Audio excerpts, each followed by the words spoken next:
Hi, and welcome to this week's lesson on educational philosophies. The goal of our presentation for today is to identify your personal educational philosophy and write a personal reflection on this philosophy or philosophies. But first, before we start, what I would like you to do is, as soon as I'm done with this slide, I would like you to pause the video for just a minute, and I would like you to visualize your beliefs about education in your field.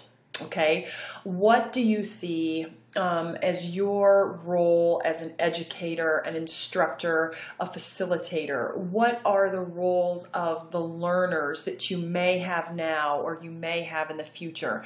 And then I would like you to write or preferably draw a picture of what this looks like to you. And as we go through this presentation, we're going to be referencing this visual that we have created.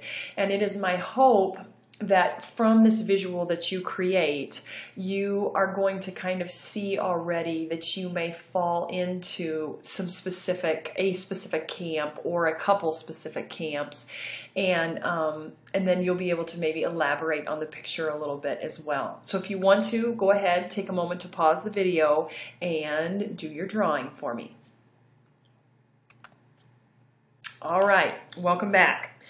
Now, with the educational philosophies, excuse me, I think it's very important that we talk about this in this course and as you begin the program, because an educational philosophy, it provides us, especially in regards to working with, creating, revising curriculum, and improving our educational programs, it provides us with a framework or frameworks of what it is that we believe, why we make the decisions that we do, and the choices that we do daily, weekly, monthly.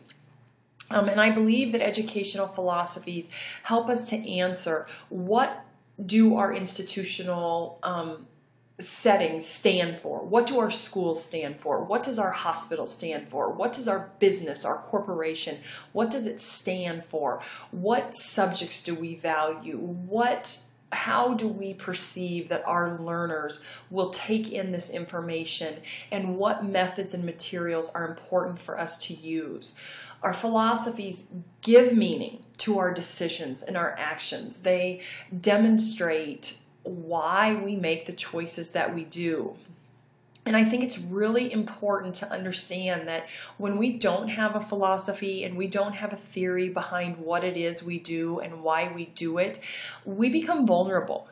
We become vulnerable to externally imposed prescriptions, fads, frills, or what people in power tell us we need to do. And when we come across those moments where people challenge what our philosophy is and challenge the way we're working with curriculum, and we're designing curriculum, we're developing, we're revising it, we need to be able to back up what it is we believe in and what it is, the reasons behind why we are creating what we are creating. So I do ask that you find you name it and you claim it, the philosophy or philosophies that you fit into, so that you are able to defend your choices and have professional conversations with people about what it is you do as an instructor, as a teacher, as well as what your learners do.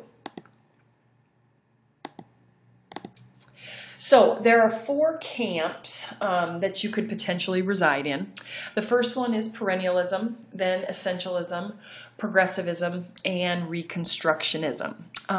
There are, as we can see in the next slide, there's kind of a traditional versus contemporary view of these camps. And the first 2 philosophies, perennialism and essentialism, are considered more traditional. They are focused more on the teacher and what the teacher has to share and what the student takes in. Okay, so the student is not as active in their learning in these two camps. Now with the progressivism and the reconstructionism, we're looking at a little bit more contemporary philosophies, okay? And this is where our learners are going to be a bit more active, and our instructors or teachers or whatever it would be within our curriculum are more guides on the sides, as opposed to the first two philosophies where they become the sage on the stage. So please, for a minute, take a look at your drawing. Where are you at in this picture? Where are your learners at in this picture? Do you see yourself residing in more of the traditional aspect of what a teacher is, what an instructor is, what a facilitator is? Or do you see yourself kind of as a guide on the side, and you're there more to assist students in their learning? I do want to point out that one is probably not worse or better than another. I think too, as you think about your camps, you may find yourself dabbing in all four of them, perhaps, or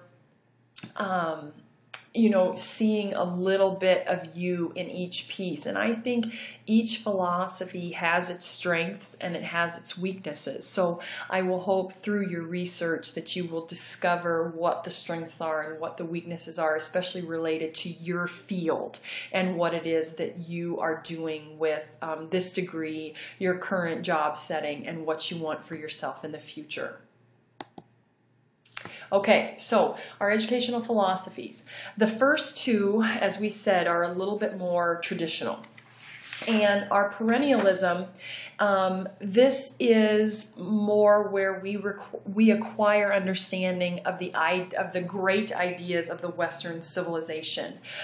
These great books, these great enduring truths that we believe that everyone needs to know, and they stand the test of time. And I capitalize the word cultivation in this section because I believe that it really is about a teacher or an instructor or a facilitator cultivating intelligence in his or her students. And it's not so much about what the student knows or what the student does, but it's about what the teacher or the instructor or the facilitator can give. And so just to note that it's in the hands of the educator rather than the learner. Now, essentialism is very similar to perennialism in both that it is traditional, and the role of the teacher is to communicate the knowledge to students.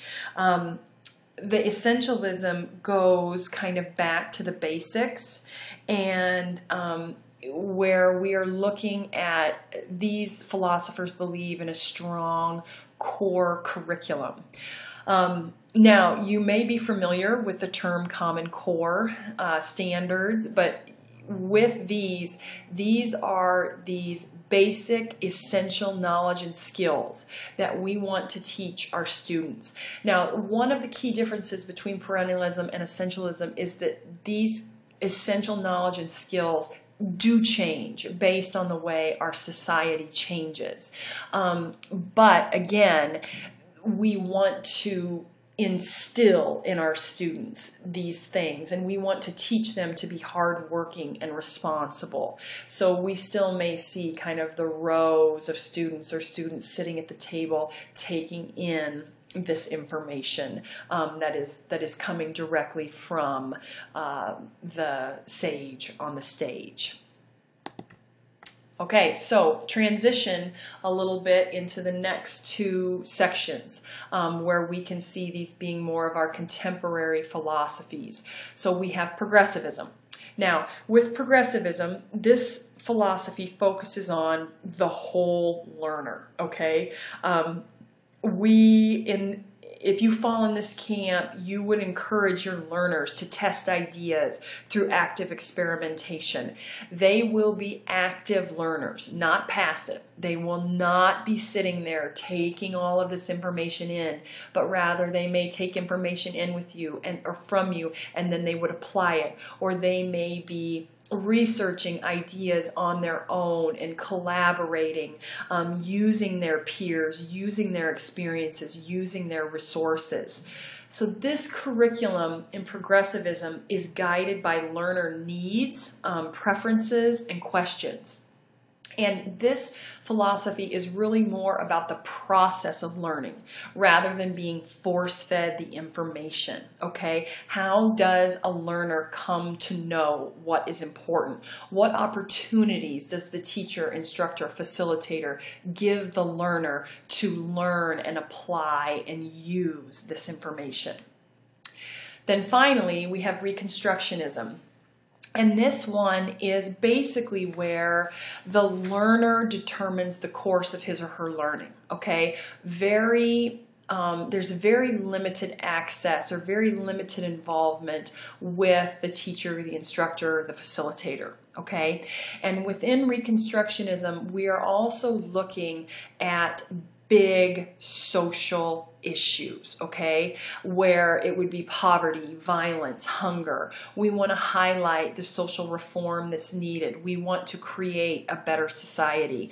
And one of the best examples of an educational philosopher in Reconstructionism is Paulo Freire. And this man grew up very, very poor, but was an amazing man because he really had this belief that education could teach you, and you could teach yourself to overcome oppression, not be a victim, and not oppress others.